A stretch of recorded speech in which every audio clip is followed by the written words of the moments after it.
देखिए 6 number question में कह रहा है एक व्यक्ति के द्वारा किसी निश्चित दूरी को तय करने में प्रतिकूल प्रवाह में लिया गया समय अनुप्रवाह में लिए गए समय का 2.5 गुना है।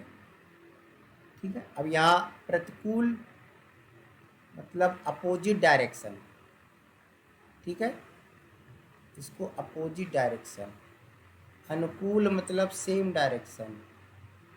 समझ में हमें भी नहीं आता है, कभी कभी हम भी भूल जाते हैं, तो समझ में ऐसे ही आता है जो प्रतिकूल प्रवाह में जितना टाइमिंग ले रहा है वो अनुकूल से ज़्यादा ले रहा है, इसका मतलब ये अपोजिट डायरेक्शन में ही चल रहा होगा, इसीलिए समय ज़्यादा लग रहा है। ठीक है, ऐसे ही याद आ जाता है हमको, बाकी अनुकूल प्रतिकूल इतनी क्लिष्ट हिंदी की याद ही नहीं रहती है।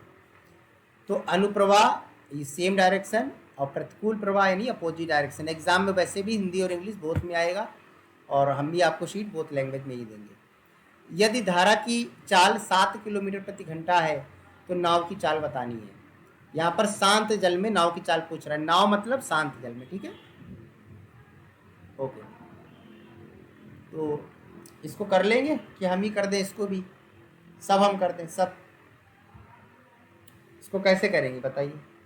ये जो दिया गया है ये समय दिया गया बेटा, समय दिया गया है। ठीक है, किसका समय दिया गया है, दोनों का आपस में रेशियो अगर हम बात करें कि मैं तुमसे 4 गुना हूं तो तुम 1 हो तो हम 4 हैं, यही तो है। तो हम दोनों का जो रेशियो 1:4 हो गया। तो ये रेशियो दिया गया है और रेशियो कैसे निकलता है बताओ, एक वैल्यू ऊपर रखो एक वैल्यू नीचे रखो, ऐसे काट दो तो ये रेशियो बन जाता है। 10 ऊपर रखा 20 नीचे करा तो क्या रेशियो बना, 1:2। अगर एक ही बार में काटना है तो काट दो, 0.5 गुना इसको ये बोलेंगे। ठीक है, तो यहाँ पर ये रेशियो दिया गया है।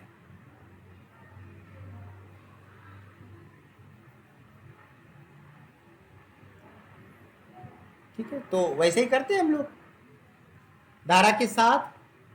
अब यहाँ पर धारा के साथ की बात करेंगे तो क्या होगा, दोनों को जोड़ देते हैं ना, धारा की चाल और नाव की चाल को दोनों क्या करते हैं, प्लस करते हैं हम लोग। तो यहाँ नाव की पता नहीं है, पता नहीं तो मान लेते हैं। ठीक है, तो ये हमने मान ली कि शांत की है नाव की चाल, तो जब जोड़ देंगे साथ तो ये किसकी आ जाएगी, सेम डायरेक्शन की, और इसको माइनस कर देंगे तो किसकी आ जाएगी, अपोजिट डायरेक्शन की आ जाएगी। तो इसको अगर हम काट देंगे तो क्या बन जाएगा, 2.25। 2.25 को क्या लिख सकते हो,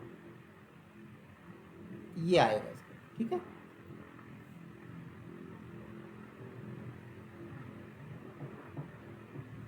ओके, तो अब यहाँ पर इसको सॉल्व करना पड़ेगा हमें, तब जाके इसकी वैल्यू निकल के आएगी।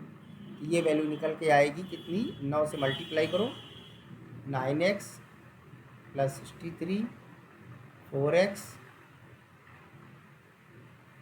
28 4 इधर 9 यानी कि 5x = plus minus minus minus 3 11 1 6 तो 8 1 9। ठीक है, यानी कि x की वैल्यू जो आ जाएगी 18.2 km/h, ये स्पीड आएगी यहाँ पर। तो इस तरह से ये हमारे 6 क्वेश्चन तक हो गए हैं। 7 नंबर, एक व्यक्ति धारा की दिशा में 60 किलोमीटर की दूरी 5 घंटे में तैर सकता है। ठीक है, कि 60 किलोमीटर दूर जाना है 5 घंटे लगेंगे, धारा के विरुद्ध 32 किलोमीटर जाने में 4 घंटे लगेंगे। दो बातें बतानी है, शांत जल में नाव की चाल और धारा की चाल। इसको ओरल करते हैं। ठीक है, देखो धारा की दिशा में जब जा रहा था तो 60 किलोमीटर जा रहा था, कितने घंटे में, 5 घंटे में। तो 5 से डिवाइड करोगे धारा की दिशा में, यानी कि जो सेम डायरेक्शन की जो स्पीड है वो 12 किलोमीटर आ गई प्रति घंटा। ठीक है, अब अपोजिट डायरेक्शन की बात करें हम लोग तो 4 32 यानी कि डिवाइड कर दो 8 किलोमीटर प्रति घंटा। ये आ गई किसकी स्पीड, अपोजिट डायरेक्शन। अब कह रहा शांत की बताओ, शांत की बताना है तो जोड़ के आधा कर दो, 12 8 20 मतलब 10। धारा की बतानी है तो माइनस करके आधा करो, 12 में से 8 गया 4, आधा करो 2। ठीक है, तो ये हमारा आ गया आंसर इसका।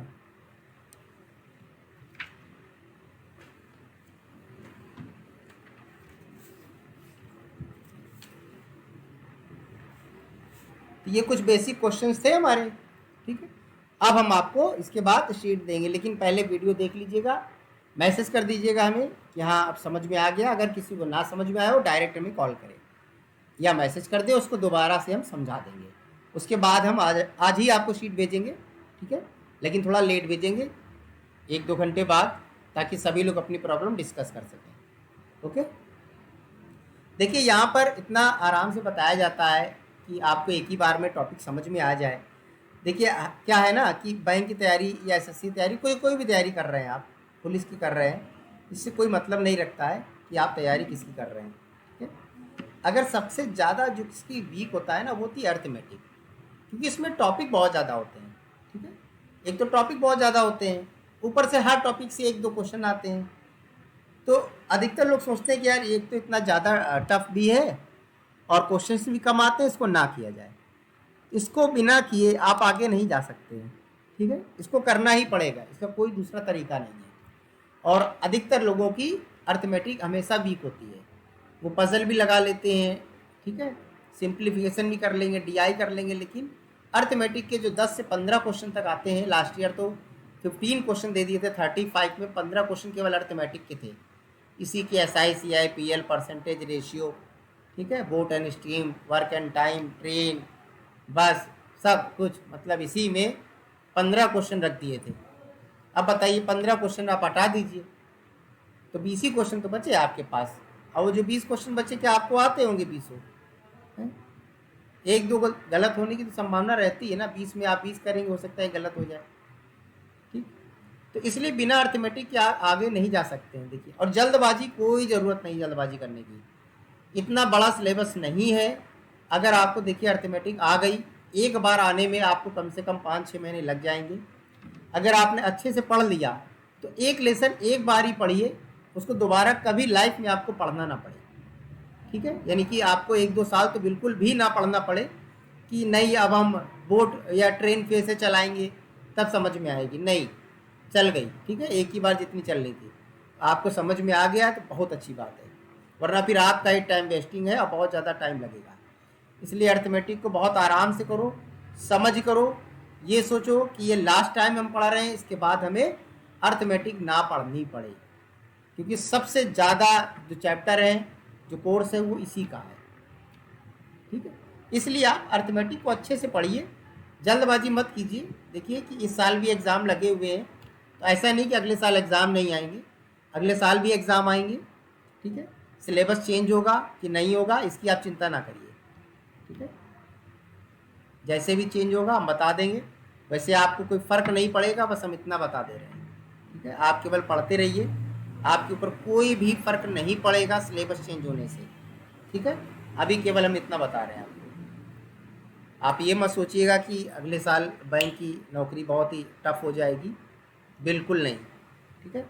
तो अगर आप इस साल अच्छे से पढ़ाई करते हैं, अच्छे से तैयारी करते हैं, देखिए, तो नेक्स्ट ईयर जो फरवरी से फिर से एग्ज़ाम होंगे, फिर से फॉर्म आएंगे, तो आप ये सोचिए कि नहीं मुझे नेक्स्ट ईयर तो जॉब लेनी ही है, फुल एंड फाइनल, कुछ भी हो जाए। उसके लिए एक ही तरीका है कि इस साल जितना भी कोर्स है आपका अर्थमेटिक का, इसको आप एक बार कंप्लीट कर लीजिए। एक बार आप अर्थमेटिक कंप्लीट करके हमको दिखा दीजिए कि नहीं सर, अर्थमेटिक का कोई भी टॉपिक ऐसा नहीं है जो मुझे ना आता हो, मुझे सारी अर्थमेटिक आ गई है, कोई दिक्कत नहीं है मुझे, ठीक है। उसके बाद आप मुझे बताइए, आपकी हम स्पेशल तैयारी कराएंगे अलग से, ठीक है, अलग से हम बैठा के खुद पढ़ाएंगे, तो आप बताइए तो कम से कम। लेकिन अभी हम जो शीट देते हैं, हम देखते हैं उसमें इतने ज़्यादा क्वेश्चंस पूछे जाते हैं, सभी लोग, कोई ऐसा नहीं जो नहीं पूछता होगा, ठीक है, और जो नहीं पूछते हैं उनको आते भी नहीं है, ऐसा नहीं है जो नहीं पूछ रहे हैं कि उनको आते हैं। तो 1-2 लोगों को छोड़कर सबकी वीक है, एक तरफ से हम देख लेते हैं, ठीक है। तो सुपर एडवांस मत समझिए अपने आप को, आप मन लगा के केवल पढ़िए, ठीक है, क्योंकि हम सबसे ज़्यादा हम चाहते हैं आपके बारे में अच्छा, कि कुछ लोगों की इस साल लग जाए, बाकी जो बचे हैं वो अगले साल हो जाए, या जिनकी एज नहीं है या कभी भी एलिजिबिलिटी जब हो तब हो जाए वो। लेकिन बस एक बार पढ़िए, अच्छे से पढ़िए, कोर्स इतना ज़्यादा नहीं है, ये समझिए, ठीक है। बाकी आपकी कोई दिक्कत है तो आप बताइएगा, कॉल कीजिएगा, और जैसे ही ऑफलाइन क्लासेस स्टार्ट होती हैं, हम लोग ऑफलाइन में आ जाएंगे। ठीक है, ओके भाई, तो मिलते हैं हम लोग अगली क्लास में।